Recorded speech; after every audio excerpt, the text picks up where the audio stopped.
अरे या महायुती सरकारचं करायचं काय? अरे या महायुती सरकारचं करायचं काय? अरे कोण म्हणता देणार नाही? अरे कोण म्हणता देणार नाही? शेतकऱ्यांना न्याय, शेतकऱ्यांना न्याय. दुष्काळी अनुदान, दुष्काळी अनुदान, अतिवृष्टी अनुदान, अतिवृष्टी अनुदान, केळी पीक विमा, केळी पीक विमा, कापसाचा भाव फरक, कापसाचा भाव फरक, कापसाचा भाव फरक, ज्वारी खरेदी केंद्र, ज्वारी खरेदी केंद्र,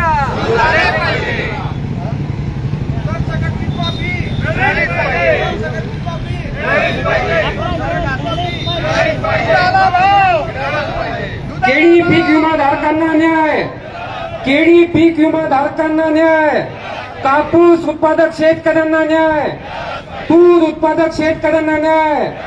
अरे कोण म्हणतं देणार नाही? अरे कोण म्हणतं देणार नाही? त्याशिवाय राहणार नाही. अरे या महायुती सरकारचं करायचं काय? डोका वरती अरे या महायुती सरकारचं करायचं काय? डोका वरती पाय. शेतकरी त्रस्त, शेतकरी त्रस्त. कोण म्हणतं देणार नाही? अरे कोण म्हणतं देणार नाही? मी म्हणेल शेतकरी वाऱ्यावर, तुम्ही म्हणायचं सरकार तोऱ्यावर. शेतकरी वाऱ्यावर, शेतकरी वाऱ्यावर, सरकार तोऱ्यावर, शेतकरी वाऱ्यावर, सरकार तोऱ्यावर. अरे शेतकरी त्रस्त, आपण म्हणायचं मंत्री मस्त. शेतकरी त्रस्त, मंत्री मस्त, शेतकरी त्रस्त, मंत्री मस्त, शेतकरी त्रस्त, मंत्री मस्त. केळीवरील पीक विमा, पीक विमा मिळालाच पाहिजे, शेतकऱ्यांना न्याय, मिळालाच पाहिजे, शेतकऱ्यांना न्याय. मिळालाच पाहिजे. ज्वारी खरेदी केंद्र, ज्वारी खरेदी केंद्र, कापसाचा भाव फरक, कापसाचा भाव फरक. अरे या गद्दारांच्या सरकारचं करायचं काय? अरे या गद्दारांच्या सरकारचं करायचं काय? अगदी डोका वरती पाय. 50 खोके, 50 खोके. एकदम ओके. अरे गद्दार मंत्र्यांचं करायचं काय? अरे या गद्दार मंत्र्यांचं करायचं काय? शेतकऱ्यांना न्याय, शेतकऱ्यांना न्याय मिळालाच पाहिजे.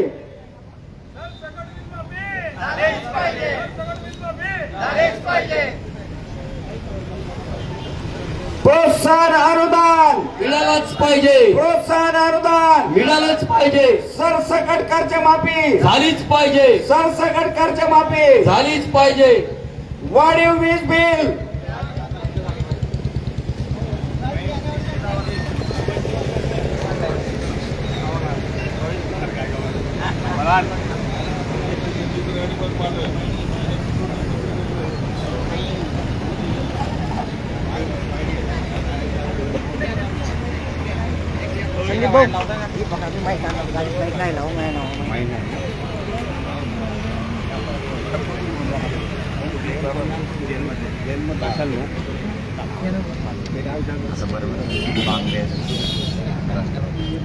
मध्ये घ्या ना तुम्ही आवाज नाही बंद केलेली आहे.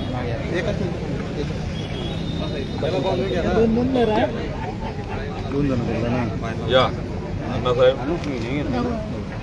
वागडूचे माजी आमदारांचे चिरंजीव के आर त्यांचं वय 80 आहे. राजाराम पाटील एक मिनिट दादा. सर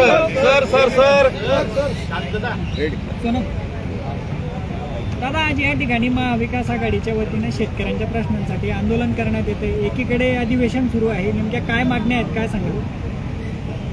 शेतकऱ्यांच्या प्रश्नाला या महायुतीच्या सरकारने पूर्णपणे तिलांजली दिल्याच्या नंतर आज या ठिकाणी महाविकास आघाडी शेतकरी संघटना समविचारी पक्ष आणि संस्थेच्या माध्यमातून आम्ही आंदोलन सुरू केलेलं आहे. या आंदोलनामध्ये सगळ्यात महत्वाची मागणी एक आहे की जिल्ह्यातल्या दूध उत्पादक शेतकऱ्यांना मागच्या वर्षीपासून 5 रुपये फरक देण्याचं धोरण बजेट या सरकारने केलं, मात्र जिल्ह्यातल्या दूध उत्पादकांना अद्याप पावतो तो फरक खात्यात मिळाला नाही. असे 30,000पेक्षा जास्त दूध उत्पादक त्या ठिकाणी आले. म्हणजे घोषणा करायच्या आणि अंमलबजावणी नाही. बजेट करायचं पण तरतूद करून खात्यात पैसे द्यायचे नाही. म्हणजे शेतकऱ्यांच्या दूध उत्पादनाची जी चेष्टा लावली तो सगळ्यात पहिला मुद्दा आम्ही घेतलाय. जोपर्यंत दूध उत्पादकांच्या खात्यात पैसे देण्याचं शाश्वत आज उत्तर घेत नाही तोपर्यंत आम्ही आंदोलन या ठिकाणी सोडणार नाही. नंबर 2 की 8,000पेक्षा जास्त केळी उत्पादक की ज्यांनी केळी लागवड केल्याची तालुकास्तरीय महसूल आणि कृषी विभागाने खात्री केली, जिल्हास्तरीय जिल्हाधिकारी कृषी अधीक्षक यांनी खात्री केली आणि दुसऱ्या बाजूला हे कृषी मंत्री राज्याच्या सभागृहात सांगतात की केळी उत्पादकांची लागवड नाही म्हणून त्यात सगळ्यांना फेटाळण्यात येत आहे. या 10,000 केळी उत्पादक विमाधारकांना न्याय मिळाला पाहिजे कारण की त्यांनी लागवड केलेली आहे.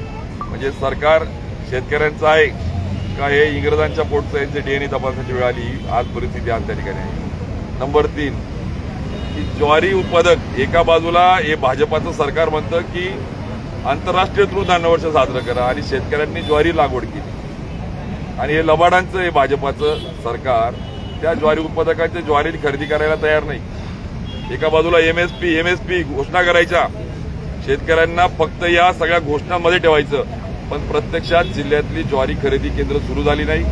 परिणाम स्वरूप 250 कोटी रुपयाचं नुकसान शेतकऱ्यांचं झालंय. त्यांना कमी भावाने बाजारात विकावं लागली. किमान आता ज्यांचं राहिलंय त्याचं ऑनलाईन खरेदी करा, मध्ये सांगता गोडाऊन नाही, बारदार नाही. आणि नंबर 4चा की हे देवेंद्र फडणवीस हे जिल्ह्याच्या आणि राज्याच्या कापूस आणि सोयाबीन उत्पादकांची फसवणूक करतायत.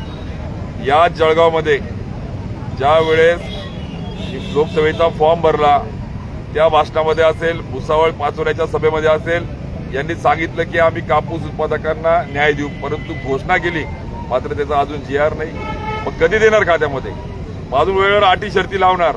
त्यामुळे या सगळ्या सरकारचं ज्या पद्धतीने उद्धव साहेब मुख्यमंत्री असताना अंगठ्यावर बायोमेट्रिक पद्धतीने न्याय मिळाला होता तो कापूस उत्पादकांना फरक मिळणार आहे का नाही, या 4 प्रमुख मागण्या घेऊन महाविकास आघाडीचे सगळे नेते, पदाधिकारी, कार्यकर्ते, शेतकरी संघटना, त्याचबरोबर समविचारी संस्था आज हे आंदोलन आम्ही त्या ठिकाणी सुरू केले. जोपर्यंत शाश्वत हे आंदोलन फोटोसाठी नाहीये, हे आंदोलन केवळ बातमी देण्यासाठी नाहीये, या आंदोलनात जोपर्यंत शाश्वत उत्तर आम्हाला मिळत नाही, शासनाकडनं पर्याय जोपर्यंत मिळत नाही तोपर्यंत हे आंदोलन आम्ही सोडणार नाही.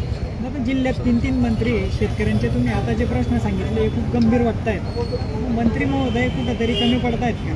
दुर्दैवाने 3 तिगाडा काम बिगाडा एकही कामाचा नाहीये. हे लबाड मंत्र्यांची फौज. म्हणजे हे गुलाबराव पाटील मी कायम बोलतो की एका बाजूला सांगायचे की मी शिंगाडे घेऊन मोर्चा करणारे आता सोंग करून बसले, आता त्यांना कळत नाहीये कुठे गे केळी उत्पादक कुठे दूध उत्पादक आहे. त्याला लाजा वाटत नाही का? दूध उत्पादक सोसायटीवर जेव्हा सगळे मंत्री संचालक आहेत पण बॉम्ब पडत नाही न्याय द्यायची. काय दोष आहे दूध उत्पादकांचा? का त्यांच्या खात्यामध्ये 5 रुपये पडत नाहीये? भाव कमी दिला जातोय. दुसऱ्या बाजूला गिरीश महाजन, त्यांना तर माती आणि गिरीश महाजन यांची नाळच राहिली नाही. पैसा, मस्ती आणि शेतकऱ्यांशी तोडलेली नाळ यामुळे आज आपण बघतोय की कापूस उत्पादकांना फरक खात्यात मिळायचा GR नाहीये. दुसऱ्या बाजूला दूध उत्पादकांचा फरक नाहीये. तिसऱ्या बाजूला ज्वारीच्या शेतकऱ्यांची खरेदी केंद्र सुरू नाहीये. स्वतः गिरीश महाजनांनी पत्र दिलं. म्हणजे या राज्याचा नंबर 2चा मंत्री गिरीश महाजन जो म्हणून घेतो स्वतःला, त्यांच्या पत्राला प्रशासन दाद देत नाहीये. खरेदी केंद्र सुरू झाली नाहीये, नोंदणी झाली नाहीये. आणि तिसरा मदत पुनर्वसन, त्यांची ना मदत ना पुनर्वसन, त्यांचं पुनर्वसन करण्याची वेळ आता आलेली आहे. अशी परिस्थिती आज या जिल्ह्यामध्ये झाली आहे. 3 बिघाडा 3 मंत्री जे आहे आणि काम बिघाडा जे म्हणतो आपण त्या पद्धतीने आज कोणीही वाली राहिलेलं नाहीये. आणि जर आहेत तर द्या न्याय. दूध उत्पादक, केळी, ज्वारी आणि कापूस उत्पादकांना असेल हिंमत तर द्या उत्तर. यांच्यात एखादी हिंमत नाहीये, यांच्यात एकाचाही अभ्यास नाहीये, यांना या प्रश्नाची जाण नाहीये.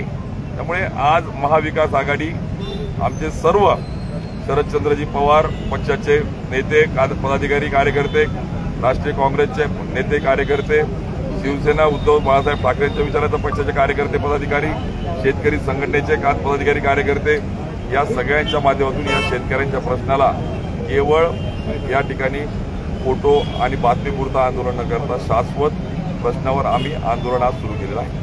यापूर्वी पण तुम्ही ज्या ज्या पत्रकार परिषदा घेतल्या ठाकरे गटाच्या वतीने असतील राष्ट्रवादीने देखील हे प्रश्न मांडलेले आहेत. वेळोवेळी हेच प्रश्न मांडले जातात, ठोस निर्णय नाही होत. त्यामुळे आजचं जे आंदोलन आहे याच्यावर काही यश असलं काही पर्याय निघेल का, नाहीतर मग काय आक्रमक भूमिका काय? बरोबर आहे. आम्ही पत्रकार परिषदा असतील, निवेदनं असतील, प्रशासन शासनाला वेळोवेळी या ठिकाणी बैठका घेऊन त्यांच्या भेटी घेऊन त्यांना निवेदनं देण्याचा मार्ग असेल. वेळ प्रसंगी मागच्या पंधरवड्यामध्ये मग आम्ही चाळीसगाव, पाचोरा, पारोळा, धरणगाव यासारख्या ठिकाणी धरणे आंदोलन असतील किंवा जळगावमध्ये आमच्या महाविकास आघाडीने केलेले आंदोलनं असतील, या सगळ्या नंतरही या शासनाला, या मंत्र्यांना, या प्रशासनाला जर या प्रश्नांचं गांभीर्य कळत नसेल तर त्यासाठी आम्ही हे आंदोलन आज सुरू केलंय. त्यामुळे हे आज धरणे आंदोलन जोपर्यंत मागण्या मान्य होत नाही तोपर्यंत आम्ही सोडणार नाही. त्या पद्धतीने जरांगे पाटलांनी म्हटलेले आहे कारण की गिरीश महाजन 3-3 वेळा मंत्रिपद मिळालं होतं, त्यांना कसं पाळायचं त्याचा मी विचार करतोय. ते कसे निवडून येतात ते माझं चॅलेंज आहे त्यांना, असं आव्हान करतात. त्याकडे कसं पाहताय? नाही, मला एकच मान्य आहे की आज मराठा समाजाच्या तोंडाला पानं पुसायची, दुसऱ्या बाजूला ओबीसीच्या मागण्या पण मान्य न करता त्यांच्या भावनेशी खेळायचं, तिसऱ्या बाजूला आदिवासी समाजाच्या याच ठिकाणी आंदोलन झालं, मी साक्षीदार आहे त्या आमच्या कोळी भिल्ल समाजाच्या, त्यांच्यामध्ये भांडणं लावायचे, चौथ्या बाजूला धनगर समाजाला सांगायचं की एसटी समकक्ष योजना देतो म्हणून घोषणा करायच्या, परंतु त्याची अंमलबजावणी करायची नाही. म्हणजे केवळ या ठिकाणी सामाजिक तेढ निर्माण करून आपली पोळी भासता येईल का, हा या भाजपाचा चेहरा आता उघड झालेला आहे. त्यामुळे गिरीश महाजन असो का देवेंद्र फडणवीस असो, या महाराष्ट्राला हे कळलंय आणि आता ही क्रांती जळगाव जिल्ह्यातून करण्यासाठीचं महाविकास आघाडी शेतकऱ्यांच्या माध्यमातून उतरले. टप्प्याटप्प्याने अजून हे आंदोलन तर आम्ही जोपर्यंत आम्हाला याचं शाश्वत पर्याय उत्तर जोपर्यंत मिळते तोपर्यंत सोडणार नाहीये. आणि याही पुढे आम्ही या ठिकाणी मग गिरीश महाजन असो यांचा चेहरा यांचा पर्दाफाश करू आम्ही की हे खरोखर शेतकऱ्यांची मुलं आहे का, आणि असतील अरे द्या, तुम्हाला लोकांनी निवडून दिलंय, या शेतकऱ्यांनी तुम्हाला जबाबदारी दिली आहे, गोरगरिबांच्या आशीर्वादाने तुम्ही त्या ठिकाणी मंत्री, आमदार, दूध संघ ते चेअरमन झालेले आहेत, तुम्ही यांना सगळ्यांना न्याय द्या. जर न्याय देऊ शकत नसाल तर खुर्च्या खाली करा, अन्यथा या सगळ्या संदर्भात महाविकास आघाडी आता लोकांमध्ये पण जाईल आणि आंदोलनाचाही त्या ठिकाणी मार्ग स्वीकारेल. काल चव्हाणांनी एक व्हिडिओ ट्विट केला, त्या व्हिडिओमध्ये त्यांनी दिलगिरी व्यक्त केली की 100 दिवसात करणार होतो, मात्र त्याला 10-15 दिवस. मी काही बघितलं नाही काय ट्विट करताना त्यांनी तुमच्यावर नाव नाही घेता टीका केलेली नाही, ट्विट वगैरे मी बघितलं नाही. अजून मला असं वाटतं की या संदर्भात पहिले बोंब पाडा. ज्या दूध संघाचा अध्यक्ष घेतलंय त्या दूध संघाच्या हजारो शेतकऱ्यांच्या खात्यात अनुदान मिळालेलं नाही. मी कुठला आरोप करत नाही, मला कुठलं राजकारण करायचं नाही, आम्हाला महाविकास आघाडीला कुठलंही राजकारण करायचं नाहीये किंवा भावनेशी खेळायचं नाही. आम्ही अत्यंत शाश्वत शेतकऱ्यांच्या हक्काच्या मुद्द्यावर, मग ते दूध असो किंवा कापूस, केळी असो किंवा ज्वारी, या मुद्द्याला, या प्रश्नाला आम्हाला उत्तर पाहिजे.